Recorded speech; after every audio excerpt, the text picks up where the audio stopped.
De nuevo les habla Julián Esteban Gutiérrez, esta vez para continuar con la parte 8 de nuestros videos del curso de Linux. Este video está centrado en los comienzos de la programación en Shell, específicamente en Bash Shell.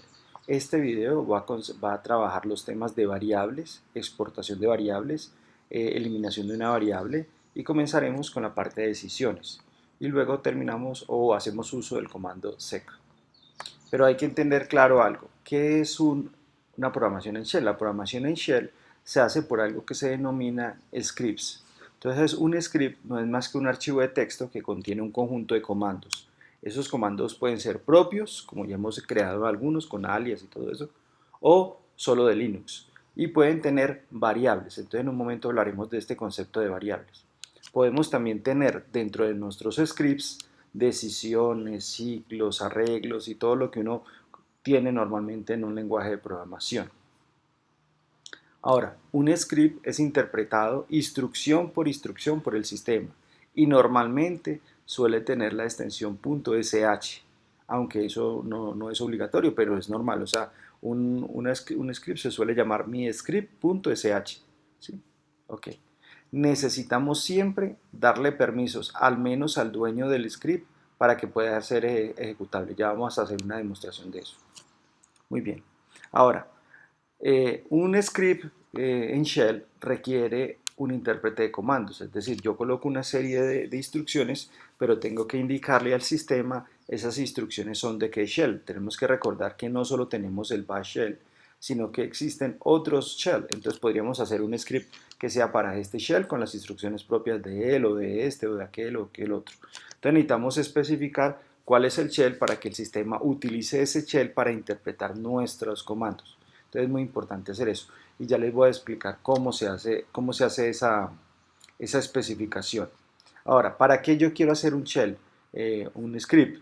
Entonces se emplean para automatizar tareas. Entonces yo tengo una serie de instrucciones propias del Linux, pero necesito automatizar algunas cosas. Por ejemplo, quiero crear tales usuarios a partir de los datos de una hoja electrónica. Entonces yo podría crear un script que, dada la hoja electrónica, él me haga todo el proceso de manera automática. O para administrar el sistema en general, para mirar estadísticas, para generar archivos PDF del estado actual del sistema. Bueno, en fin, podemos crear de script para muchas cosas. Entonces, la idea de estos 4 videos que vienen a partir de este es aprender a crear scripts y cómo utilizar esa capacidad de programación para generar, por ejemplo, un sistema de monitoreo del sistema Linux, etcétera, etcétera, con gráficas y todo. Generar PDFs en tiempo de ejecución del sistema, bueno, en fin. Ahora, para poder hacer las prácticas de este video necesitamos una máquina virtual con Linux Mint y una terminal Bash. Lo primero que tenemos que hacer es crear un archivo. Entonces vamos a crear con Nano un programa que se llama Mi Primer Script.sh.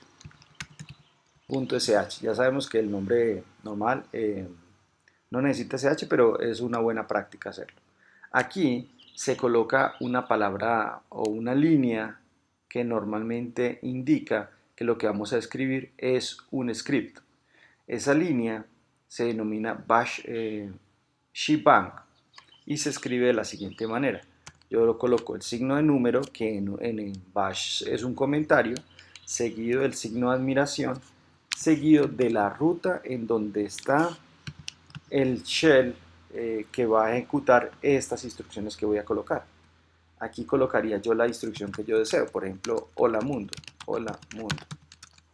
y cierro, control O y control X. En este momento, mi primer script, mire que está sin el permiso de ejecución, mire el color, entonces yo no puedo ejecutar esto. Si yo digo acá mi primer script.sh, pues debe marcar error porque dice permiso denegado, no le he dado permiso. Entonces vamos a escribir chmod y le voy a decir que al menos el dueño tiene permisos de ejecutar esto. Observe que si yo repito la línea de ls, ya aparece de un color diferente. Y aquí aparece que el usuario, dueño del script, ya lo puede ejecutar. Entonces, ¿cómo lo ejecuto? Con /primer script. Y ahí dice hola mundo. ¿Listo? Entonces, Preguntémosle al sistema qué es mi primer script. Entonces mire que él me dice que precisamente es un script de shell, de bash shell. Esto es la sigla de bash shell. Podemos también decirle man bash shell y mire que aquí aparece también de nuevo lo mismo. Burger Game Shell, ¿sí? Esa es la sigla de bash. Entonces aquí aparece. Este es un script de bash shell y que es un archivo de texto ejecutable. Observemos algo. Si yo quito al usuario, le quito el permiso de ejecución y le pregunto al sistema qué es esto, de nuevo me dice, pero observen algo acá. Ojo que lo que va a suceder.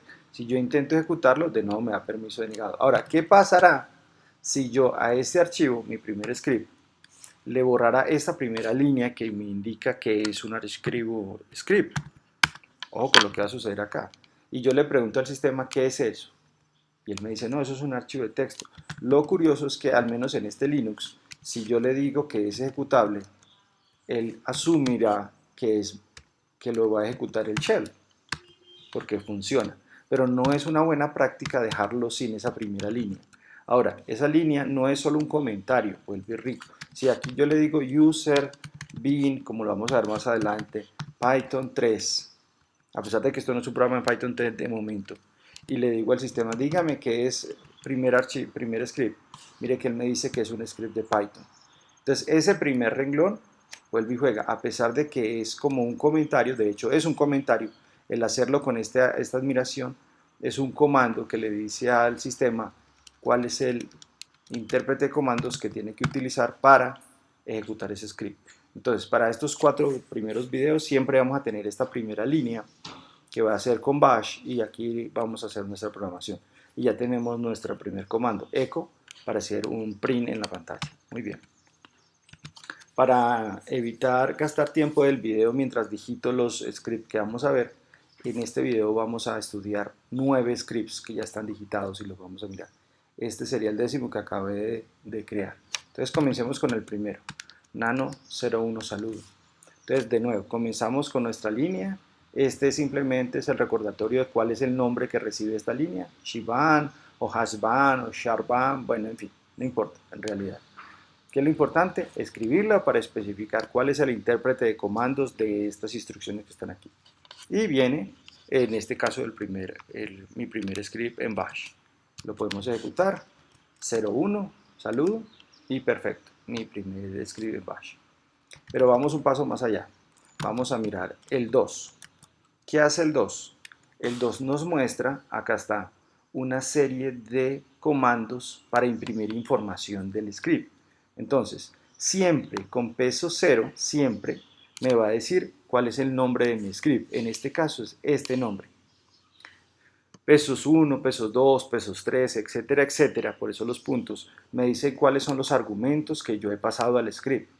Con pesos numeral me dice cuántos argumentos yo pasé al script. Con pesos asterisco me muestra todos los argumentos que yo le pasé al script. Y con el pesos me dice cuál es el número de identificación del proceso. Entonces vamos a mirar cómo funciona de aquí. Vamos a ejecutarlo, 02, argumento. Tenemos que siempre especificar esto porque ya le voy a explicar. Si yo no lo hago así, él va a buscar este comando solo en la ruta que está especificado en una variable que vamos a ver en un momento, que se llama la variable path. Y en esa variable path no está el directorio actual. Como no está el directorio actual, él no lo busca ahí y no se coloca allá por cuestiones de seguridad que vamos a estudiar más adelante. Entonces dejémoslo // y el nombre del script. Enter. Entonces me dice que el script se llama //02, que es 02 argumentos.shell, y no le he dado ningún argumento, o sea que el número de argumentos es 0, no tiene argumentos, y el pid que va cambiando por cada ejecución es el 1799. Ya sabemos del videos anteriores que yo puedo usar este pid, por ejemplo, para enviarle una orden de cancelación al proceso con el kill. Ahora, yo puedo pasarle aquí un argumento, por ejemplo, Juan, enter. Entonces ya me dice que existe un argumento y se llama Juan. Puedo pasarle otro, por ejemplo, Ana, Juan Ana. Entonces queda aquí Juan Ana. Pero ¿qué pasa si yo quisiera pasar Juan Pablo y Ana Sofía? Entonces tendría que colocar esta información entre comillas, Juan Pablo y Ana Sofía. Entonces observen cómo Juan Pablo es considerado desde esta comilla hasta acá un argumento y Ana Sofía el siguiente argumento. Si lo hiciera sin las comillas, observen lo que va a suceder. Los espacios son separadores de los argumentos. Entonces aquí no estoy pasando 2, estoy pasando 4. Él imprime el 1 y el 2, pero aquí donde dice imprímame todos los argumentos se ve claramente que son 4. Y aquí dice que son 4 argumentos. Entonces es muy importante saber si yo necesito utilizar las comillas para pasar, por ejemplo, esto como un solo argumento o no para pasar este y este como argumentos separados. ¿Listo? Bueno, entonces vamos a retomar de nuevo el script 02. Entonces ya sabemos, con peso 0 yo puedo imprimir el nombre del programa. Con pesos 1 en adelante, los argumentos, el 1, el 2, el 3, etc. Con pesos numeral, la cantidad de argumentos. Con pesos asterisco, los argumentos todo como una sola cadena, todos. Y con pesos puedo imprimir el PID del proceso. Acá quiero aprovechar para hacer una aclaración. En lo personal prefiero dejar las variables por fuera de las comillas, pero yo también puedo hacerlo de esta manera y da el mismo resultado. Dentro de las comillas. Comillas. Entonces vamos a mirar si es verdad. Lo dejo así y si yo lo ejecuto, observen que sigue saliendo el nombre aquí. ¿Por qué me gusta hacerlo por fuera? Porque en este editor, por ejemplo, se distingue claramente por el color rojo, que es una variable. Ahora, hay que tener cuidado con algo. Si yo cambio las comillas por apóstrofes, entonces ahora sí, este pesos no se interpreta, sino que se imprime peso 0. Vamos a mirar si es verdad. Mire, aparece peso 0, que es el que está entre los apóstrofes, y este sí es el peso 0 que se encuentra por fuera. Entonces, ojo con esa diferencia. Yo puedo utilizar comillas y dentro de las comillas utilizar esos comandos y esos comandos van a ser interpretados. O si utilizo apóstrofe, los comandos no van a ser interpretados. En lo personal prefiero, para evitar algún tipo de problema, dejar lo que son los textos fijos entre comillas y las variables por fuera. Muy bien. Vamos para nuestro tercer script. Entonces nano 03. Aquí ¿qué tenemos? Tenemos un script que coge el valor del primer argumento, lo imprime, al lado le imprime el signo más, por eso está entre comillas, el valor del segundo argumento, el valor que imprime un igual, y ojo con esto, pesos, doble paréntesis, pesos 1, que es el primer argumento, más pesos 2, segundo argumento, cierro, cierro. ¿Y esto qué significa? Esto significa que opere estos dos números, si son números, y el resultado lo pone allí. Vamos a ver si es verdad. Vamos a ejecutarlo. Vamos a ejecutar el 3, 0, 3, y vamos a decir 7 y 4. Observe que me da. Si yo puedo cambiar esto, claro que lo puedo cambiar. ¿Qué pasa si coloco un tercer argumento? No pasa nada porque el script no está haciendo nada con pesos 3 o pesos 4 o lo que sea, ¿cierto? ¿Qué pasa si solo coloco 1? Entonces me va a dar un error porque este señor está esperando dos operadores. ¿Qué pasa si no coloco ninguno? Me va a dar error también. Entonces es muy importante poder pasar el número apropiado de argumentos para que el script funcione, pero lo ideal no sería que él se abortara de esta manera, sino que uno pudiera decirle al usuario que por favor ingrese la cantidad de argumentos que son. Entonces vámonos para nuestro cuarto script. En nuestros cuatro, bueno, aquí también podemos ver algo antes de seguir con eso. Imprima pesos, abro solo un paréntesis y le utilizo el comando secuencial. Entonces vamos a mirar con eso qué va a pasar. Vamos a hacerlo despacio. Si yo digo 4 y le digo 3 y 9, observe lo que hace ese comando. Me imprime del 3 al 9. Otra vez. Entonces yo digo acá, no, yo quiero es del 9 al 21. Entonces me sale del 9 al 21. ¿Qué pasa si solo coloco un número? Por ejemplo, el 9. Entonces me imprime desde el 1 hasta ese valor. Entonces hasta el 32. Está 32. Entonces volvamos aquí al ejemplo. ¿Qué hace este comando? Perdón, aquí hay un pequeño problema. Nano 04. Entonces, ¿qué estoy utilizando? Le estoy diciendo acá con signo de pesos que me ejecute esto, que es un comando de Linux que me imprime desde este valor hasta este valor. Si esto es vacío, entonces va a comenzar en 1 hasta este valor. ¿Listo? Pero ¿qué pasa si yo ejecuto el comando 4, el script 4, sin parámetros, sin ningún tipo de argumento? Me va a dar un error, ¿cierto? Porque el script está esperando al menos un valor.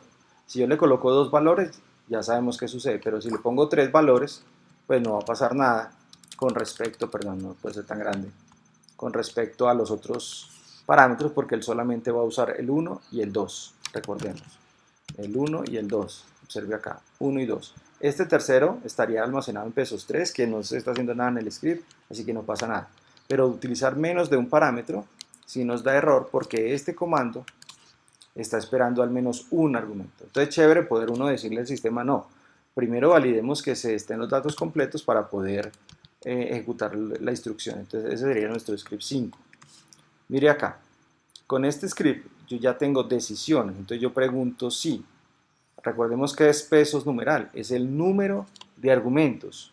Entonces, si el número de argumentos, y ojo con la forma de comparar números, es igual, menos EQ es igual a 1, o, este es menos O, es O, el número de argumentos es igual a 2, entonces se ejecuta el comando.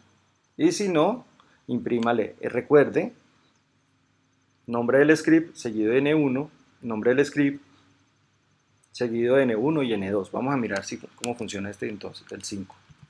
Entonces yo le digo ./05, enter. Entonces me dice, no, vea, recuerde que tiene que ser con un número o con dos números. Ah, ok, entonces yo le digo 8. Perfecto, ahí sí lo ejecuta. No, 8 y 10. Perfecto. Entonces mire cómo pudimos primero validar que el número de argumentos con el número de argumentos, sea igual al número 1 o sea igual al número 2. Entonces, también podemos utilizar, si fuera el caso, la i. Entonces aquí estamos usando menos o para indicar el conector lógico o podemos utilizar menos a para hacer el conector lógico i, pero no va a ser nunca verdad que sea el número de argumentos igual a 1 y el mismo número de argumentos igual a 2, ¿cierto? Solamente puedes tener uno de los dos. Entonces es o, pero ya sabe que con menos a se hace la i. Ok, pero vamos un nivel más. Entonces vamos a nano 6. Entonces observemos acá. Acá estamos preguntándonos si el número de argumentos es igual a 2. Ven, no es igual a 2. Acuerda que el que es igual es con EQ. Con EQ yo pregunto igual, ¿cierto? Entonces, con NE estoy diciendo diferente. Entonces, si el número de argumentos es diferente de 2, dígale, recuerde que requiere dos números enteros como argumentos. Y luego, si damos los dos números, entonces aparece un letrero que dice comparando. Y ahora aquí están, solo para ilustrar el uso de los comandos, todas las decisiones que se pueden hacer con esos enteros, ¿cierto? Entonces yo puedo decir, si E1, si el primer número es igual al segundo número, me va a sacar un letrero que dice efectivamente que ese número es igual al segundo. Vamos acá. Si son diferentes, entonces me dice que son diferentes. Entonces simplemente estoy haciendo este script para poder que quede, aquí equivale EQ, es igual a, igual, por ejemplo en Java o en C. Menos NE es diferente y así seguimos. Menos LT es menor que. Menos LE es menor o igual. Menos GT es mayor. Y menos GE es mayor o igual. ¿Listo?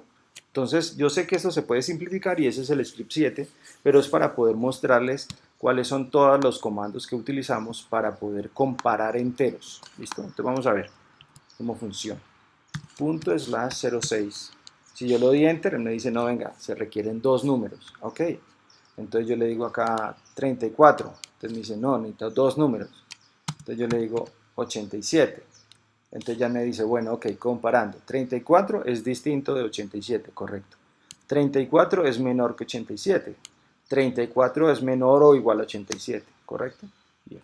Ahora, ¿qué pasa si hubiera sido al contrario? 87, 34. Entonces mire acá. Son diferentes, 87 es mayor que 34, 87 es mayor o igual a 34. ¿Y qué pasa si hubiera sido el mismo número?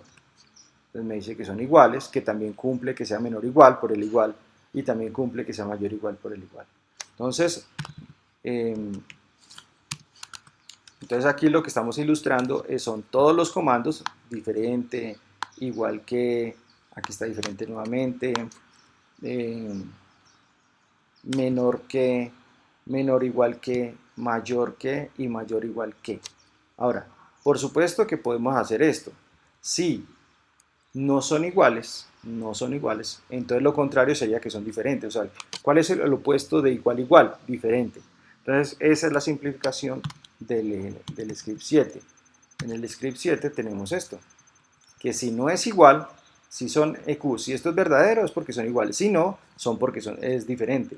¿Qué pasa si LT es verdadero? Es porque L1 es menor que pesos 2. Si no, es porque es mayor o igual. Ojo que lo contrario de menor no es mayor o igual. Lo contrario de mayor es menor o igual. Entonces, si esto es falso, es porque es menor o igual. Si esto es falso, el LQ, es porque es diferente, ¿cierto? No lo hice así inicialmente para poder mostrar todos los comandos. Vamos a ver el resultado con el 7. Entonces vamos a ver con el 7, probemos 34 y 87 nuevamente. Perdón, me faltó 87, listo. 34 y 87. Entonces mire cómo me sale igual. 34 es diferente al 87, este es menor que este y menor o igual que este. ¿Cierto? Si lo invierto, también funciona. Y si pongo iguales, también funciona. ¿Listo? Entonces, ¿cuál es la idea del 7? Pues simplemente aprovechar lo contrario, o sea, el else que no tenía el 6, ¿cierto? Aquí tenemos el contrario de igual es diferente, el contrario de menor es mayor o igual, el contrario de mayor es menor o igual. ¿Sí? En cambio, el 6 no hacía uso de eso. Muy bien. Vámonos para el 8. En el 8 vemos cómo poder comparar cadenas. Entonces es diferente. Aquí sí utilizamos el igual para comparar cadenas y el diferente para comparar cadenas. Entonces vamos a mirar eso. Entonces vamos a decirle al 8.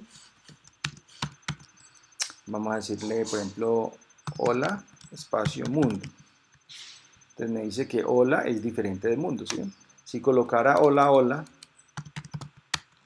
entonces dice que son iguales. Si colocara hola con H mayúscula, es diferente. ¿Listo? Entonces cuando tengo cadenas, comparación de cadenas, entonces utilizo el igual. Cuando quiero comparar números para la igualdad es menos QE, menos EQ, perdón, menos EQ. ¿Listo? Entonces ya tenemos cómo diferenciar números, comparación de números y cómo comparar cadenas. Y aquí tenemos además, no lo había mencionado, una decisión anidada. Dentro de la parte falsa de esta decisión tenemos otras decisiones. Entonces ya tenemos decisiones anidadas. Ok, vamos para el 9. Resulta que ahí existen otras instrucciones que tienen que ver con los archivos. Entonces aquí vamos a necesitar un solo argumento. Si el número de argumento no es 1, le saca. Por favor recuerde que es el nombre del archivo o directorio como argumento. Sí es 1, entonces me va a decir verificando A, me va a imprimir ese nombre que yo le di y me va a empezar a verificar. Primero, si ese archivo o carpeta existe, entonces para eso es el "-c". Si yo le coloco "-c", me dice sí existe. Segundo, va a verificar si está vacío o no está vacío. Entonces, si yo digo "-s", él me dice, ok, no está vacío. Si esto es verdad, es porque no está vacío. Si esto es falso, es porque está vacío. Con "-f" verifico si es un archivo o no. Entonces, si esto es verdadero, me dice si es un archivo o no es un archivo. Con "-d" me aparece si es un directorio o no. Con "W" me dice si se puede escribir en ese archivo o no. Con "R" me permite leer o no en el archivo. Y con "X" saber si yo puedo ejecutarlo o ingresar. Y si no, es porque no existe. O sea, ese else es de esta decisión que está aquí arriba, donde verificaba con "-c" si existía o no. Entonces vamos a probar eso. Entonces yo digo 9, por ejemplo, y pruébeme un comando que se llama documentos. Entonces me dice, bueno, documentos sí existe, no está vacío, además de una carpeta, esto siempre va a decir así. No es un archivo, por supuesto, es una carpeta, es un directorio carpeta, se puede escribir, se puede leer, se puede ejecutar. Vamos a ver si yo le digo, bueno, míreme mi primer script que hicimos ahora rato. Entonces me dice, sí existe, no está vacío porque lo escribimos hace un rato, es un archivo, no es un directorio, etc. Vamos a mirar algo acá, ls-l a mi primer archivo. Aquí están las propiedades de él. Yo le voy a decir acá a Chmod que a todo el mundo le quite todo, lectura, ejecución, todo, de ese script, todo. Vamos a ejecutar otra vez acá y efectivamente no tiene nada. Si yo vuelvo y le pregunto con el script 9 sobre mi primer script, me dice, mire, si existe, no está vacío, es un archivo, no es un directorio, no se puede escribir, no se puede leer y no se puede ejecutar. En el momento en que yo ya le empiece a dar permisos, por ejemplo, que puede escribir, a mi primer script y vuelve y corre el programita, me dice, vea, ya se puede escribir. Si le doy permisos de lectura, entonces me va a decir que ya se puede escribir y además se puede leer. ¿Sí ven? Si yo creo un archivo nuevo, touch, por ejemplo, carta, enter, y le digo a través de este señor 09 que estudie carta, entonces me dice que sí existe, pero está vacío, ¿cierto? Y es un directorio. Muy bien. Ahora, antes de terminar el video, es bueno mencionar lo siguiente. En el sistema existe una serie de variables y las podemos ver así, con la palabra echo, borremos un momento la pantalla, aquí ya. Con la palabra echo, seguida designó pesos y hundo tabular dos veces, 1, 2. Él me dice que ya existen en este sistema 113 variables creadas. Si yo le digo yes, me sale cuáles son. Entre todas esas variables, observe que por acá hay unas que me interesan, está pesos 1, esta otra que se llama path, que ya la vamos a ver, por aquí está en alguna parte, se me perdió. Por aquí tiene que estar, no la vi, pero ahí está. Bueno, no la vi en este momento, pero vamos a escribirla. Entonces yo puedo path, ahí está. Entonces, estos son las carpetas o directorios en donde el sistema va y busca un comando que yo coloque acá. Entonces, cuando yo coloco 09, ¿cómo es que se llama? Punto slash 09, eso. Y no le coloco este punto slash, enter. Él me dice que no está encontrado porque él va a buscar este comando, lo va a buscar solamente en esta carpeta. Ojo que el 2 puntos es el separador. Si no lo encuentra, entonces va y lo busca en esta. Si no lo encuentra, en esta. Y así sucesivamente. Si no lo encuentra en ninguna de estas que están en esta lista del path, entonces da error. Alguien diría, ah, bueno, modifiquemos la variable para que acepte el punto. Sí, pero hay un problema. Que yo puedo crear un nuevo comando que tenga el mismo nombre de un comando estándar de Unix y puedo hacer que la persona cuando entre a mi carpeta ejecute mi script en lugar del original. Entonces, para evitar cuestiones de ese tipo, más bien se deja que el mismo usuario de manera intencional especifique que quiere que ejecute el script que está en la carpeta actual. Ahora, no solo están esas variables, yo puedo crear mis propias variables. Yo puedo decir, por ejemplo, nombre sin espacios es igual, por ejemplo, a Julián Esteban. Y cierro. Entonces yo puedo decir acá echo, otra vez, dos veces tabulador y observen que ya hay 114, porque acabé de crear una nueva. Y por aquí tiene que estar, vean, aquí está nombre. Vean, aquí está path, no la vimos ahora, pero ya está aquí, path.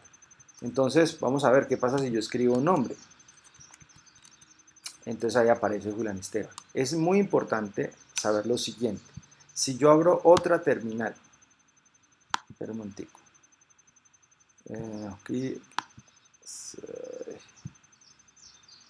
una nueva terminal, aquí la tengo. Perfecto, ahora vamos a la pantalla.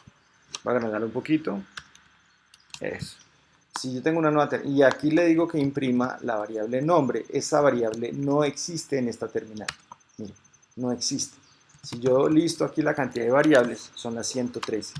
Ahora, ¿qué va a pasar? Que yo puedo de una manera exportar esta variable para todos los subprocesos de este señor. ¿Qué es eso? Recordemos de un video anterior que existe un comando pstree. Entonces, pstree me dice que por aquí, en alguna parte, aquí está, que la genome terminal, que es este señor, tiene un shell donde yo ejecuté pstree y hay otro shell que está acá, que es este que está aquí.